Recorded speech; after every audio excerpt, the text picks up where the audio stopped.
મામાએ જ ભાણિયાનું કર્યું અપહરણ. વલસાડમાં બાળકના અપહરણનો ભેદ ઉકેલાયો.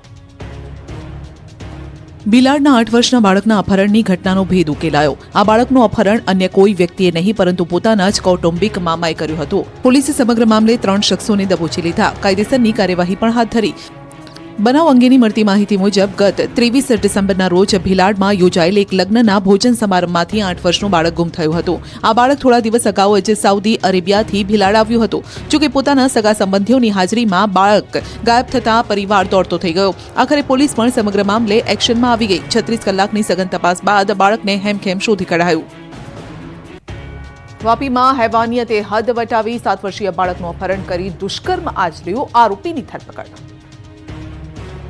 વાપીના છીરી વિસ્તારમાં 7 વર્ષીય બાળક સાથે દુષ્કર્મ કરી હત્યા કર્યાની ઘટના પ્રકાશમાં આવી છે. પાડોશમાં જ રહેતા શિવકુમાર ઉર્ફે શિવા કાંતા રવિદાસ નામના 28 વર્ષીય યુવકે બાળકને 10 રૂપિયાની લાલચ આપી તેને ઝાડી ઝાંખરામાં લઈ ગયો. નરાધમની કરતૂત અહીંથી જ ન અટકી. તેણે બાળક સાથે દુષ્કર્મ આચર્યું. ત્યારબાદ તેની તીક્ષ્ણ હથિયાર વડે હત્યા કરી નાખી. પોલીસે આરોપીની ધરપકડ કરી તેની સામે કાયદેસરની કાર્યવાહી કરી છે.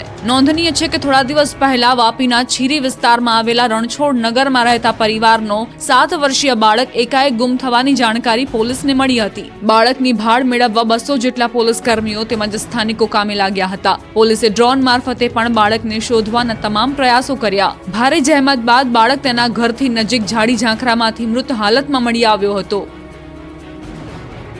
તોફાની તત્વોને પોલીસે કરાવ્યું કાયદાનું ભાન. આરોપીઓનું સરઘસ કાઢ્યું. સુરતમાં બીઆરટીએસ બસના ચાલકને માર મારીને તોડફોડ કરનારા 3 શખ્સોને પોલીસે દબોચી લીધા છે. આ શખ્સોને કાયદાનો પાઠ ભણાવવા માટે પોલીસે આરોપીઓનું સરઘસ કાઢ્યું. આ શખ્સોને લઈને પોલીસ જાહેર માર્ગ ઉપરથી નીકળી હતી તો બીજી તરફ આરોપીઓને પણ ચાલવામાં તકલીફ પડતી હોવાનું સ્પષ્ટ દેખાઈ રહ્યું હતું. આ પરથી લાગી રહ્યું છે કે પોલીસે બરાબરની સરભરા કરી હતી. ઉલ્લેખનીય છે કે તાજેતરમાં જ ઉધના બીઆરટીએસ રૂટમાં રિક્ષા ચાલક બેફામ બનીને રિક્ષા હંકારી રહ્યો હતો અને બીઆરટીએસ બસના ડ્રાઈવરને સાઈડ આપી રહ્યો ન હતો. તેથી બીઆરટીએસ બસના ડ્રાઈવરે સતત હોર્ન મારતા રિક્ષા ચાલકે બસની આગળ ઓટો રિક્ષાની આડસ ઊભી કરી તેમાં તોડફોડ કરી. અહીંયાથી જ નહીં અટકતા આ શખ્સોએ પેસેન્જર ભરેલી બસના ચાલક ઓજસ રાઠોડને માર મારી ફરાર થઈ ગયા. આ સમગ્ર ઘટના સીસીટીવી કેમેરામાં કેદ થઈ હતી. આ મામલે ઘટનામાં સામેલ 3 આરોપીઓની ધરપકડ કરવામાં આવી છે. ખાતરને લઈ ફરી બબાલ થઈ. આ વખતે ખેડામાં ખેડૂતને કડવો અનુભવ થયો. ખેડા જિલ્લાના માતરના ખેડૂતે ખરીદેલા ડીએપી ખાતરમાં પથ્થર જેવો પદાર્થ નીકળ્યો હોવાનો દાવો કરવામાં આવ્યો હતો અને જે મામલે ખેડૂતે નાયબ ખેતી નિયામકને ફરિયાદ કરી હતી. ખેતીવાડી વિભાગના અધિકારીઓએ ડેપો પર તપાસ હાથ ધરી. ડેપોમાં હાજર સ્ટોકના સેમ્પલ લેતા તેમાં પણ કચરો અને પથ્થર જેવા પદાર્થો મળી આવ્યા હતા. અધિકારીઓએ સેમ્પલ લઈ લેબોરેટરીમાં તપાસ માટે મોકલ્યા. જો ખાતરમાં કોઈ પદાર્થ મળી આવશે તો ડેપો સામે કાયદેસરની કાર્યવાહી હાથ ધરાશે. ખેડૂતે આ ખાતર જીટીએલ કિસાન સુવિધા કેન્દ્રમાંથી ખરીદ્યું હતું અને જે મામલે ખેડૂત રજૂઆત કરવા માટે પહોંચ્યો હતો પરંતુ ડેપો પરથી ખાતરમાં પથ્થર જેવા પદાર્થો પોટાશના ગાંગડા હોવાનું જાણવા મળ્યું અને બાદમાં ખેડૂતે નાયબ ખેતી નિયામકને ફરિયાદ કરી હતી. મહત્વનું છે કે અગાઉ પણ ભાવનગરના કેટલાક વિસ્તારોમાં પણ ખાતરમાં પથ્થર નીકળ્યા હોવાની બૂમ ઉઠી હતી. સત્તાધાર આશ્રમ વિવાદમાં કાકાની ફરિયાદ બાદ ભત્રીજા સામે કાર્યવાહી. ભૂતળી આશ્રમના મહંતની ધરપકડ. જૂનાગઢના સત્તાધાર આશ્રમ વિવાદમાં મહંત વિજયગીરીના ભત્રીજાની ધરપકડ કરાઈ છે. વિસાવદર તાલુકાના ભૂતળી ગામના દિગંબર આશ્રમના મહંત હરેશગીરીની ધરપકડ કરવામાં આવી છે. કાકા નીતિન ચાવડાને ધમકાવવાના આરોપમાં ભાવનગર ઘોઘા રોડ પોલીસે તેમના ભત્રીજાની ધરપકડ કરી છે. હરેશગીરી સત્તાધાર આશ્રમના મહંત વિજયગીરીના ભત્રીજા છે. આ સાથે જ ભૂતળીમાં આવેલા આશ્રમના મહંત પણ છે. તેમના સગા કાકાએ 6 ડિસેમ્બરે ઘોઘા રોડ પોલીસ મથકમાં તેમની વિરુદ્ધ ફરિયાદ નોંધાવી હતી. ભાવનગરમાં રહેતા તેમના કાકા નીતિનભાઈ ચાવડાનો આરોપ છે કે મહંત હરેશગીરીએ નવેમ્બર મહિનામાં ફોન ઉપર તેમને અપશબ્દો કહ્યા હતા અને મારી નાખવાની ધમકી આપી હતી. ત્યારે નીતિન ચાવડાની ફરિયાદના આધારે પોલીસે મહંત હરેશગીરીની ધરપકડ કરી લીધી છે. બનાવટી દસ્તાવેજોના કૌભાંડીઓ સકંજામાં આવી ગયા. વેજલપુરમાંથી પકડાયા. બનાવટી મિલકત વેચાણ દસ્તાવેજો દ્વારા જમીનના ગેરકાયદેસર સંપાદન સાથે સંકળાયેલા રેકેટનો પર્દાફાશ થયો, જેમાં સબ રજિસ્ટ્રાર કચેરીમાંથી કમ્પ્યુટર ઓપરેટર સુપરવાઇઝર ઝાલાની ધરપકડ કરવામાં આવી. આ રેકેટનો મુખ્ય સૂત્રધાર હર્ષ સોની પણ સકંજામાં આવ્યો. અમદાવાદના વેજલપુર વિસ્તારમાંથી તેની ધરપકડ કરાઈ, જેના ફ્લેટની તપાસ કરતા sub registrar office, collector office, અન્ય સરકારી વિભાગોના નકલી સ્ટેમ્પ અને સીલ મળી આવ્યા, તેમજ સબ રજિસ્ટ્રાર કચેરીના મૂળ દસ્તાવેજો, હાર્ડ ડિસ્ક, કમ્પ્યુટર પણ જપ્ત કરાયા. તપાસમાં જાણવા મળ્યું કે 17 લોકોના નામે હેરાફેરી કરાયેલા દસ્તાવેજો તૈયાર કરવામાં આવ્યા હતા, જેમાંથી 4 થી 5 ના મૃત્યુ પણ થયા છે. આરોપીઓએ દસ્તાવેજો પર તારીખોનો ઉપયોગ કરીને એવું દેખાડ્યું કે મૃતકે તેમના મૃત્યુ પહેલા કાગળ પર સહી કરી હતી. ગીર સોમનાથમાં વ્યાજખોરો પર તવાઈ, 11 સામે ફરિયાદ, 7ને પકડાયા. ગીર સોમનાથના મુખ્ય મથક વેરાવળમાં વ્યાજખોરોનો આતંક દિવસે ને દિવસે વધી રહ્યો છે, ત્યારે હવે પોલીસે વ્યાજખોરો પર તવાઈ બોલાવી છે. વેરાવળ ખાતે પોલીસે સક્રિય થઈને વ્યાજખોરોને પકડી પાડ્યા છે. વિસ્તારમાં કુલ 11 જેટલા વ્યાજખોરો સામે ફરિયાદ નોંધાઈ હતી, જેના પગલે પોલીસે કાર્યવાહી કરીને કુલ 7 જેટલા આરોપી વ્યાજખોરોને પકડી પાડ્યા છે અને તમામની પૂછપરછ કરવામાં આવી રહી છે. સાથે જ અન્ય વ્યાજખોરોને પણ ઝડપી પાડવા પોલીસે કવાયત હાથ ધરી છે. એક પરિવારે મકાન ખરીદવા 11 વ્યાજખોરો પાસેથી 83 લાખ રૂપિયા વ્યાજે લીધા હતા, જેની સામે 96 લાખથી વધારે ભરી દીધા હોવા છતાં વ્યાજખોરો પઠાણી ઉઘરાણી કરતા હતા, જેને લઈ વ્યાજખોરો ધમકી આપતા હતા. જે બાદ ફરિયાદ કરતા પોલીસે વ્યાજખોરો સામે કાર્યવાહી હાથ ધરી છે. 7 વ્યાજખોરોની ધરપકડ કરી લેવામાં આવી છે, જોકે હજુ 4 જેટલા વ્યાજખોરોને ઝડપી પાડવા પોલીસ કવાયત હાથ ધરી ચૂકી છે, જેથી વ્યાજખોરોમાં ફફડાટ ફેલાયો છે. દ્વારકાધીશના દર્શને ભક્તોનું ઘોડાપૂર, જગત મંદિરના હૈયે હૈયું દળાય તેવા દ્રશ્યો. વિશ્વ પ્રસિદ્ધ યાત્રાધામ દ્વારકામાં ભક્તોનું ઘોડાપૂર ઉમટ્યું. એક તરફ નાતાલના મિની વેકેશનનો માહોલ જામ્યો છે, બીજી તરફ ગુજરાતભરના પ્રવાસન સ્થળો હાઉસફુલ થઈ ચૂક્યા છે, અને ત્યારે દેવભૂમિ દ્વારકામાં પણ ભક્તોનો જમાવડો જોવા મળ્યો. જગત મંદિર પરિસરમાં મોટી સંખ્યામાં શ્રદ્ધાળુઓ પહોંચ્યા અને દ્રશ્યોમાં જોઈ શકાય છે કે જગત મંદિરની બહાર મોટી સંખ્યામાં શ્રદ્ધાળુઓનું ઘોડાપૂર છે. બીજી તરફ સ્થાનિક વહીવટીતંત્ર દ્વારા પણ ભક્તોને કોઈપણ પ્રકારની અગવડતા ન પડે તે માટે ખાસ વ્યવસ્થા કરાઈ. નાતાલના આ વેકેશનને લઈને ગુજરાત જ નહીં પરંતુ ભારતભરના અને વિશ્વમાં પથરાયેલા કૃષ્ણ ભક્તો કાળિયા ઠાકોરના દર્શન કરીને ધન્યતા અનુભવી રહ્યા છે. એક શિવ ભક્તની અનોખી આરાધના, પશ્ચિમી સંસ્કૃતિનું અનુકરણ રોકવા માટે કરી પદયાત્રા.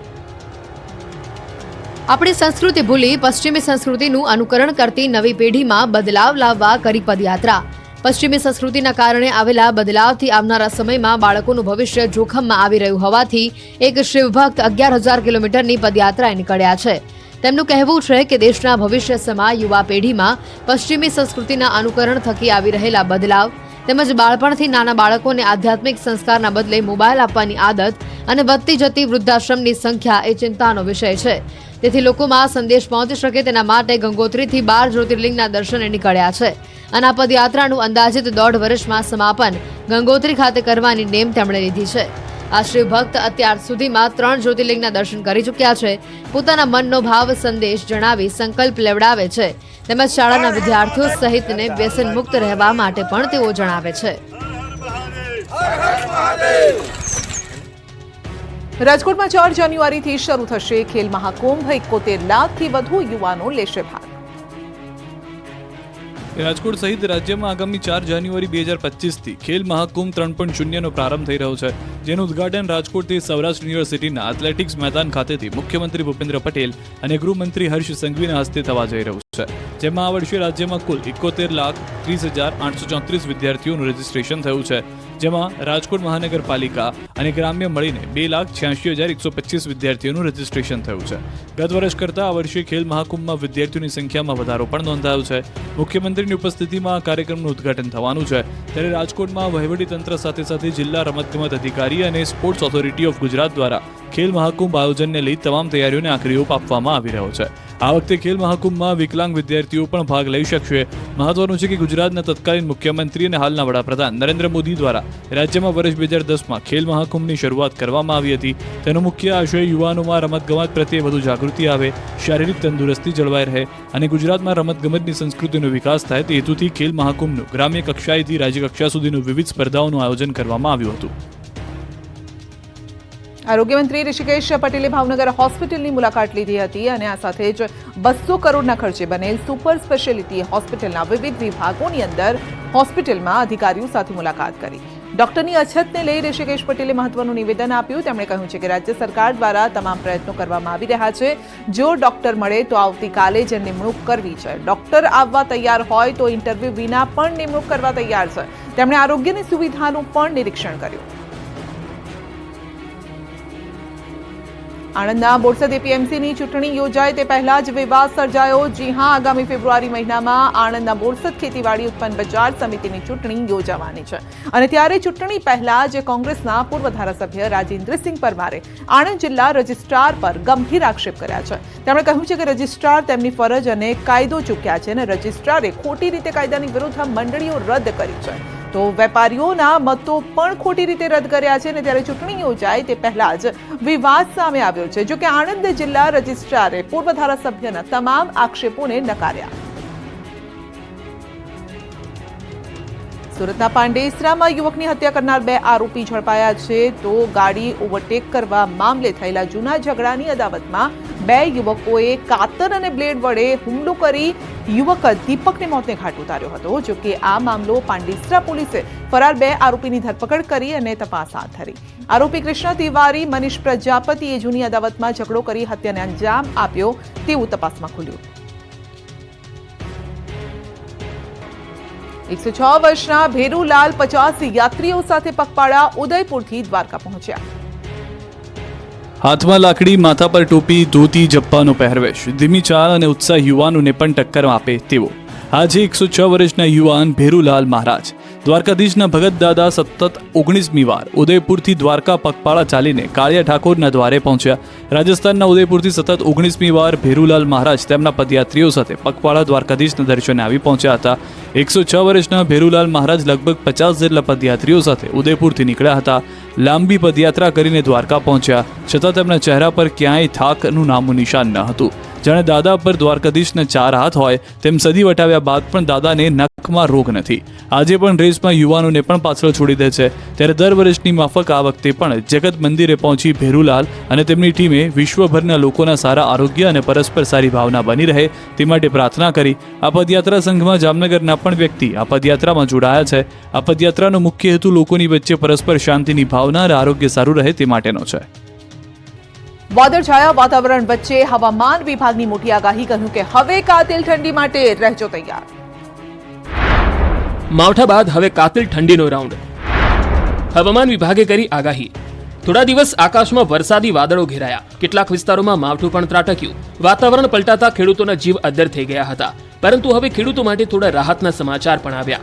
હવામાન વિભાગે આગાહી કરી છે કે આગામી દિવસોમાં રાજ્યનું હવામાન સૂકું રહેશે. 24 કલાકમાં લઘુત્તમ તાપમાનમાં 2 થી 3 ડિગ્રીનો ઘટાડો જોવા મળશે, જે બાદ તાપમાનમાં કોઈ ફેરફાર જોવા નહીં મળે. રાજ્યમાં વરસાદની શક્યતા નહીવત છે.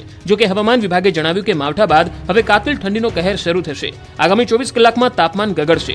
અરબી સમુદ્રમાંથી ભેજ આવી રહ્યો છે, જેના કારણે રાજ્યમાં ધુમ્મસભર્યું વાતાવરણ જોવા મળી રહ્યું છે. आने वाले दिनों के लिए जो गुजरात स्टेट के लिए फोरकास्ट है उसमें ड्राई वेदर प्रिवेल करेगा और मिनिमम टेम्परेचर की बात करेंगे तो मिनिमम टेम्परेचर में 2 से 3 डिग्री की गिरावट दर्ज होगी आने वाले 24 घंटे में. उसके बाद टेम्परेचर नो लार्ज चेंज में रहेगा. और मिनिमम टेम्परेचर रियलाइज की बात करेंगे तो मिनिमम टेम्परेचर जो अहमदाबाद में रियलाइज हुआ है वो 16.5 डिग्री सेल्सियस और गांधीनगर में 16 डिग्री सेल्सियस. આ તરફ રાજ્યના કેટલાક વિસ્તારોમાં સવારના સમયે ધુમ્મસભર્યું વાતાવરણ સર્જાયું. કેટલાક વિસ્તારોમાં વાદળો પણ ઘેરાયા હતા. વહેલી સવારે દાહોદના વિવિધ વિસ્તારોમાં ધુમ્મસભર્યું વાતાવરણ છવાયું. ધુમ્મસના કારણે વિઝિબિલિટી ઘટી. દાહોદમાં હિલ સ્ટેશન જેવો માહોલ સર્જાયો હતો. આંખના પલકારામાં ગઠિયો કડા કરી ગયો. શિક્ષકના 20,000 લઈને ફરાર. પાલનપુરમાં બસ પોર્ટની આગળ પાર્ક કારમાંથી ₹20,000 ઉઠાવી ગઠિયો છુમંતર થયો હોવાની ઘટના બની છે. આ સમગ્ર બનાવ સીસીટીવીમાં કેદ થયો છે. વાયરલ થઈ રહેલા દ્રશ્યોમાં જોઈ શકાય છે કે બસ પોર્ટ પાસે આવેલા એક બેંકમાં શિક્ષક પોતાના દાગીના મૂકવા માટે આવ્યા હતા અને તે સમયે ગઠિયાએ આયોજનપૂર્વક બેગ પડાવવાનો પ્રયાસ કર્યો હતો. આ માટે તેમણે પ્રથમ રસ્તા પર પૈસા ફેંકીને પૈસા પડી ગયાની વાત કરી હતી અને ત્યારબાદ આચાર્યના સ્વેટર પર થૂંકીને બેગ પડાવવાનો નુસ્ખો અપનાવ્યો હતો. પરંતુ શિક્ષકને છેતરી ન શકાતા આખરે તેમણે આચાર્યની કારમાં રહેલા 20,000 રોકડા સેરવી લીધા અને છુમંતર થઈ ગયા હતા. ગઠિયાઓની આ અવનવી તરકીબો સીસીટીવી કેમેરામાં કેદ થઈ છે. આ બનાવ અંગેની જાણ થતાં જ પોલીસ કાફલો ઘટના સ્થળે આવી પહોંચ્યો હતો અને સીસીટીવીના આધારે ગઠિયાઓને ઝડપી પાડવા માટે વધુ તપાસ હાથ ધરવામાં આવી છે. સુરતના રાંદેરમાં રોડ પર દોડતા ચાલુ વાહનોમાંથી ખાદ્ય તેલની ચોરીના 2 વિડીયો વાયરલ થતા ખળભળાટ. દ્રશ્યોમાં જોઈ શકાય છે કે રોડ પર જઈ રહેલ ચાલુ ટેમ્પો પાછળ એક ગઠિયો લટકે છે અને ત્યારબાદ ટેમ્પો ધીમો પડતા આ વ્યક્તિ તેમાંથી છુપી રીતે તેલનું બોક્સ ઉઠાવીને નાસી જાય છે. બીજા વિડીયોમાં પણ એક શખ્સ આ જ મોડસ ઓપરેન્ડી સાથે ચાલુ વાહનમાં પાછળના ભાગે લટકીને 15 લીટર તેલનો ડબ્બો ઉઠાવીને છુમંતર થઈ જાય છે. જો કે આ શખ્સનો વિડીયો કાર ચાલક પોતાના મોબાઈલ કેમેરામાં કેદ કરી લે છે અને વિડીયો વાયરલ થયો છે. ત્યારે આ બાબતે બંને શખ્સ પર કાર્યવાહીની માંગ ઉઠી છે.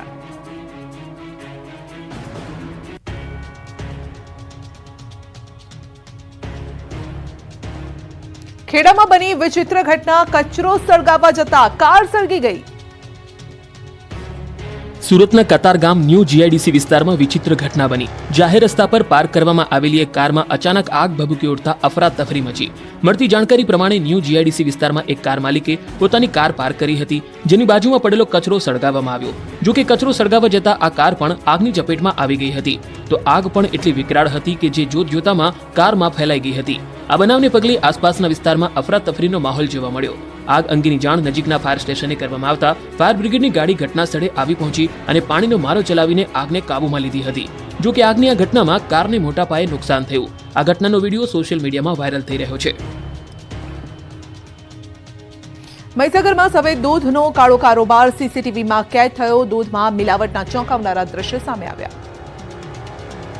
મહીસાગર જિલ્લામાં ડેરીમાં દૂધમાં પાણીની મિલાવટનો વિડીયો વાયરલ થયો. ખાનપુરના ખુટીલાવ ગામમાં દૂધના ટેન્કરમાં દૂધ સહકારી મંડળીના સભાસદોની હાજરીમાં કેટલીક બરણીઓમાંથી પાણીવાળું દૂધ નાખવામાં આવ્યું હતું. સમગ્ર ઘટના સીસીટીવીમાં કેદ થઈ. ડેરીના સભાસદો પોતાના આર્થિક હિત માટે ડેરીને નુકસાન પહોંચાડી રહ્યા હોવાનો ખુલાસો થયો. આ વાયરલ સીસીટીવી ફૂટેજને લઈ ન્યૂઝ 18 ગુજરાતી ખુટીલાવ ગામની ડેરીમાં જઈને કર્મચારીઓ સાથે વાતચીત પણ કર્યું, રિયાલિટી ચેક પણ કર્યું. દૂધમાં પાણી ભેળવનાર બીજું કોઈ નહીં પરંતુ ખુદ ડેરી મંડળીના ઓડિટર રહી ચૂકેલા અશોક પટેલ જ હતા. આ ખુલાસો દૂધ મંડળીના ચેરમેન હસમુખભાઈ પટેલે કર્યો અને ત્યારબાદ ન્યૂઝ 18ની ટીમ વાયરલ સીસીટીવી દ્વારા ખોટેલાવ ગામની દૂધ મંડળીમાં જઈને ડેરીમાં કામ કરતા કર્મચારીઓ સાથે પણ વાત કરે છે. ત્યારે ડેરી મંત્રી તરીકે કામ કરતા રમેશભાઈ વાયરલ સીસીટીવી અંગે નવાઈ પમાડે તેવો જવાબ આપે છે. તેમણે કહ્યું કે હું બેઠો છું ત્યાંથી કાચ વચ્ચે આવતો હોવાથી મને દૂધ ભરનાર વ્યક્તિ દેખાતા નથી. હવે તમે મને તો દેખાતું નહીં, ઓછું દેખાય છે કાચમાં. કાચમાં ઓછું દેખાય એટલે શું ખબર પડે? મોરબી પોલીસની કડક કાર્યવાહી. સ્ટંટબાજની એવી સરભરા કરી કે ચાલવામાં ફાંફા પડ્યા. મોરબીમાં બાઇક પર સ્ટન્ટ કરનારને પોલીસે ભણાવ્યો કાયદાનો પાઠ. મોરબીમાં સૂતા સૂતા બાઇક ચલાવવાનો વિડીયો વાયરલ થયો હતો. યુવકે જોખમી રીતે બાઇક ચલાવીને પોતાની સાથે